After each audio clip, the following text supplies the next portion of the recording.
Hello everyone, welcome in educator wings. My self Alka और आज हम लोग सब डिस्कस करेंगे class 6 geography chapter 2। Okay students, हम लोग फर्स्ट चैप्टर में ये डिस्कस कर चुके हैं हमारी पृथ्वी है वो किस शेप की है। ओके वो स्फेयर शेप में नहीं है। एक्चुअली हमारी जो अर्थ है वो पोल पे से फ्लैटेंड है, यानी कि चपटी है और बल्ज इन द मिडल और बीच में से फूली हुई है। ओके अब पॉइंट ये है कि हम लोग अपनी पृथ्वी पर किसी भी स्थान को कैसे लोकेट कर सकते हैं। ओके चलिए अब आगे देखते हैं, यही चीज़ हम इस चैप्टर में डिस्कस करेंगे आगे। ग्लोब्स में be of varying size and type. अब ग्लोब के क्या है टाइप्स, ठीक है, size and type. Big ones, कुछ एक बड़ा भी हो सकता है, ठीक है, नॉट जिसे हम लोग कैरी नहीं कर सकते, नॉट कैरिड इजीली, जिसे हम इजीली कैरी नहीं कर सकते हैं। स्मॉल पॉकेट ग्लोब्स, एक तो बिग वन हो गया, another one small pocket globes जो हम पॉकेट में भी रखकर इजीली इधर उधर लेके जा सकते हैं। अब देखते हैं कैसे। Like balloons which can be inflated, गुब्बारे वाले जो होते हैं, ठीक है, गुब्बारे वाले होते हैं ग्लोब, जिसे कहीं पर भी ले जाके पॉकेट में डाल के कहीं पे भी ले जाके उसको फुलाया जा सकता है। एंड आर हैंडी, और जो इजीली कैरी हो सकते हैं, and carried with easy. The globe is not fixed. अब जो ग्लोब है वो फिक्स नहीं है, एक स्थान पर फिक्स नहीं है। Okay it can be rotated as a top spin, ये रोटेट करता है। एक टॉप आप जानते हैं, लट्टू जो होता है वो लट्टू जैसे जैसे घूमता है और लट्टू अपने अपने उस पर भी घूमता है अपनी एक्सिस पर। जस्ट लाइक दैट हमारे ग्लोब, हमारी अर्थ भी ऐसे ही रोटेट करती है और स्पिन करती है। It will be difficult to describe the location of a point. अब ये डिफिकल्ट होगा, कठिन होगा किसी भी लोकेशन के बारे में, ठीक है, किसी भी लोकेशन को डिस्क्राइब करने के लिए काफ़ी डिफिकल्ट होगा। ऑफ ए पॉइंट ऑफ न स्फेयर लाइक अर्थ। अब जैसी हमारी पृथ्वी है उस पर किसी भी स्थान को लोकेट करना काफ़ी मुश्किल होगा। Question is how to locate a place on it. अब क्वेश्चन यही है कि हम लोग किसी भी स्थान को पृथ्वी पर यानी कि ग्लोब पर कैसे लोकेट करें। Okay we need certain points and lines. अब हमें ज़रूरत होती है कुछ निश्चित बिंदुओं की, कुछ निश्चित रेखाओं की। Okay to find out the location of places. अब उस स्थान को पता करने की, उस स्थान की स्थिति को पता करने की, ठीक है, उसके लिए हमें कुछ निश्चित बिंदुओं, कुछ निश्चित रेखाओं की आवश्यकता होती है किसी भी स्थान की स्थिति को पता करने के लिए। Okay you will notice that a needle is fixed. अब आप नोटिस करोगे, आप देखिए अपने बुक में जो ग्लोब दिया हुआ है, एक निडल पर फिक्स है earth. Okay you will notice that a needle is fixed, needle fixed है। Through the globe is tilted manner.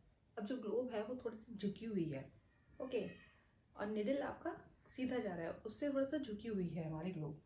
Call its axis. अब जो निडल है उसको क्या बोला है, एक्सिस बोला है। The needle passes through the globe that two poles. अब निडल जहाँ से पास होती है ऊपर से लेके नीचे तक, उसको क्या बोलते हैं, पोल्स बोलते हैं। ओके कौन से पोल्स हैं, north pole and south pole, यानी कि उत्तरी ध्रुव और दक्षिणी ध्रुव। The globe can be moved around this needle. अब ग्लोब मूव करता है अराउंड इस निडल की चारों ओर, ठीक है, इस निडल पे घूमता रहता है। फ्रॉम वेस्ट टू ईस्ट, यानी कि पश्चिम से पूर्व की ओर हमारी ग्लोब, हमारी अर्थ मूव करती है as earth moves. But the real earth has no such needle and lines. Okay अब हमारी जो एक्चुअल अर्थ है उस पर ऐसी कोई निडल नहीं है, कोई लाइंस नहीं है, कोई पॉइंट्स नहीं है, ठीक है, ये सब कुछ इमेजिनरी है। It moves around its axis, ये मूव करती है अपनी एक्सिस पर। That is an imaginary line, that is जो क्या है, एक इमेजिनरी लाइन है। अदर इमेजिनरी लाइन, दूसरी हम जो इमेजिन करते हैं वो रेखा कौन सी है, ऑन द ग्लोब पर, which is divide the globe into two parts, जो डिवाइड करती है ग्लोब को टू पार्ट्स में। Okay the line is known as equator line. अब उस लाइन को हम लोग क्या बोलते हैं, इक्वेटर लाइन बोलते हैं, यानी कि भूमध्य रेखा। Equator's upper half part is known by northern hemisphere. अब जो इक्वेटर का ऊपरी हिस्सा है उसको हम क्या बोलते हैं? नॉर्दर्न हेमिस्फीयर, उत्तरी गोलार्ध, राइट। एंड द बिलो, और जो नीचे का हिस्सा है इक्वेटर की, जो नीचे का हिस्सा है below of the equator line is known bye southern hemisphere, यानी कि दक्षिणी गोलार्ध। बोथ आर इक्वल हाफ्स, दोनों की दोनों बिल्कुल बराबर हैं, दोनों हाफ पार्ट जो हैं बिल्कुल इक्वल है। देयरफॉर, इसलिए equator is an imaginary line, equator जो है इमेजिनरी लाइन है, विच वेरी इंपॉर्टेंट, बहुत ही ज़रूरी है, to locate places on the earth, locate करने के लिए स्थानों को पृथ्वी पर। Okay, all parallel circles from the equator up to the poles. अब जो पैरेलल सर्कल्स हैं, इक्वेटर जो है भूमध्य रेखा में, उससे पैरेलल सर्कल्स जो उत्तरी ध्रुव की तरफ जाते हैं और दक्षिणी ध्रुव की तरफ जाते हैं, parallel circles are called parallel of latitudes, जिन्हें क्या कहा जाता है? समानांतर अक्षांश रेखाएं। ओके, समांतर अक्षांश रेखाएं। एंड मेजर्ड इन डिग्री, जिसे कि इसमें मेजर किया जाता है, डिग्रीज में मेजर किया जाता है। Equator is a represent 0 degree. अब जो इक्वेटर है वो रिप्रेजेंट करती है 0 डिग्री को। Okay, 0 degree. Next, now the distance from the equator to the poles. अब जो इक्वेटर से डिस्टेंस है पोल्स तक की इज 1/4 ऑफ सर्किल। ठीक है, 1/4 ऑफ सर्किल, यानी कि 1/4 है पूरे सर्किल का। ठीक है, सर्किल राउंड द अर्थ, हमारे जो पृथ्वी का जो सर्किल है उसका 1/4 है इक्वेटर से लेके पोल तक की distance.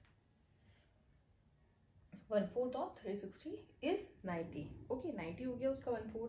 90 degree north latitude denote the north pole. Okay, 90 degree north latitude किसको डिनोट करता है?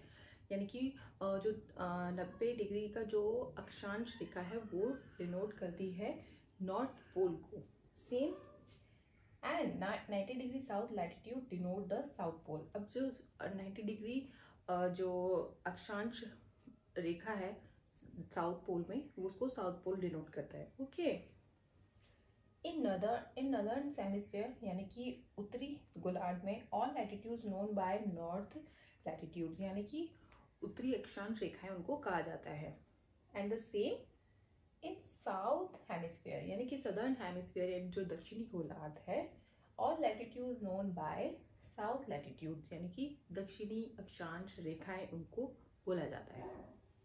And is using to indicate north latitudes, and जो हम अल्फ़ाबेट यूज़ करते हैं वो नॉर्थ लैटिट्यूड्स को डिनोट करने के लिए, इंडिकेट करने के लिए यूज़ करते हैं। Same S is using to indicate south latitudes. अब जो दक्षिणी अक्षांश रेखाएं हैं उनको डिनोट करने के लिए, उनको इंडिकेट करने के लिए एस अल्फ़ाबेट का यूज़ किया जाता है। फॉर एग्जाम्पल देखते हैं, Chandrapur in Maharashtra which is in India. Okay, हमारे इंडिया में महाराष्ट्र है, महाराष्ट्र में चंद्रपुर नाम की एक जगह है जो, ठीक है, जो located at 20 degree north latitude. ठीक है, अब वो north latitude 20 degree north latitude पर लोकेटेड है, राइट। नेक्स्ट देखते हैं, एंड लेटर हॉरिजॉन्टी इन ब्राज़ील। हॉरिजॉन्टी जो है ब्राज़ील का एक स्थान है, ठीक है, विच is in south America. Okay, located at 20 degree south latitude, यानी कि 20 डिग्री दक्षिणी अक्षांश पर हॉरिजॉन्टी नाम का स्थान है जो साउथ अमेरिका का है। ओके, स्थित है। अब हमको ये मैथ समझ में आया कि हम लोग नॉर्थ को एन से इंडिकेट करते हैं एंड साउथ को एस से इंडिकेट करते हैं। ओके, दिस इज द, हमको ये पहचानने के लिए, जैसे आपको मैंने बताया नॉर्थ 20 डिग्री और 20 डिग्री दोनों सेम डिग्रीज हैं, राइट। बट यहाँ हमको डिफरेंस कैसे करेंगे, हम इसमें अंतर कैसे करेंगे, उसी चीज़ के लिए हमको अक्षांश रेखाओं के लिए 20 degree north and 20 degree south लगाना होता है। ओके, चलिए नेक्स्ट हम लोग यहाँ देखेंगे इम्पॉर्टेंट पैरेलल्स ऑफ लैटिट्यूड्स, यानी अक्षांश जो रेखाएं हैं, अक्षांश रेखाएं जो हैं उनकी जो समानांतर और भी अक्षांश रेखाएं हैं, कौन कौन सी इंपॉर्टेंट है हमारे लिए, उनको हम लोग यहाँ पे देखेंगे।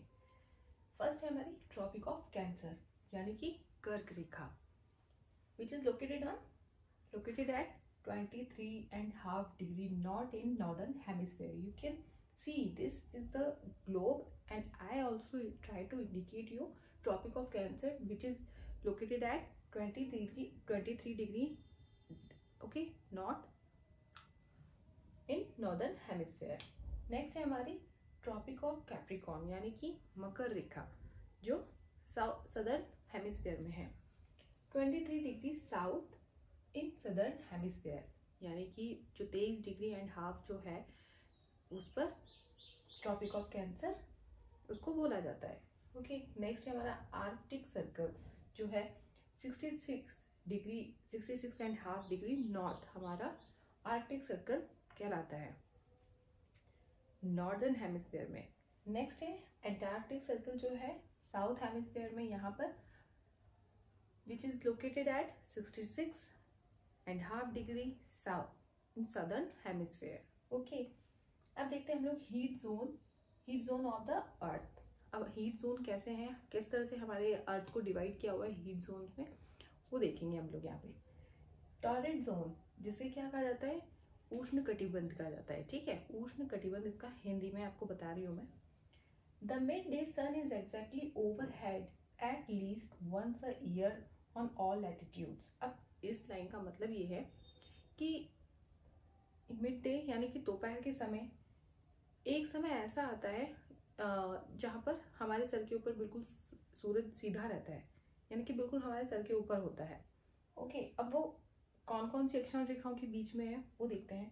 That is in between tropic of Cancer and tropic of Capricorn. अब ये वाला जो एरिया है ट्रॉपिक ऑफ कैंसर से ट्रॉपिक ऑफ कैप्रिकॉर्न के बीच का जो एरिया है, इस क्षेत्र में सूरज की जो किरणें हैं, ठीक है, वो बिल्कुल सीधी पड़ती हैं, बिल्कुल सीधी पड़ती हैं। ठीक है, this area receives maximum heat. अब ये जो क्षेत्र है यहाँ पर बहुत ज़्यादा हीट ऑब्जर्व होती है, बहुत ज़्यादा हीट है ना रिसीव होती है। अब इसी वजह से यहाँ पर बहुत ज़्यादा गर्मी होती है, बहुत ही ज़्यादा गर्मी होती है। यही कारण है इसको टॉरिड जोन कहा जाता है। ओके, टेम्परेट जोन नेक्स्ट हमारा जो है, the angle of the sun rays goes on decreasing towards the pole. अब क्या होता है, जो सूरज की किरणें हैं, ठीक है, वो ये जो मिड वाला एरिया है इसमें तो सीधी पड़ती हैं। अब जैसे जैसे जब सूरज यहाँ पर है, इसके सामने हम लोग प्रैक्टिकली सोचें तो सूरज की किरणें इस एरिया में और इस एरिया में तिरछी पड़ेंगी।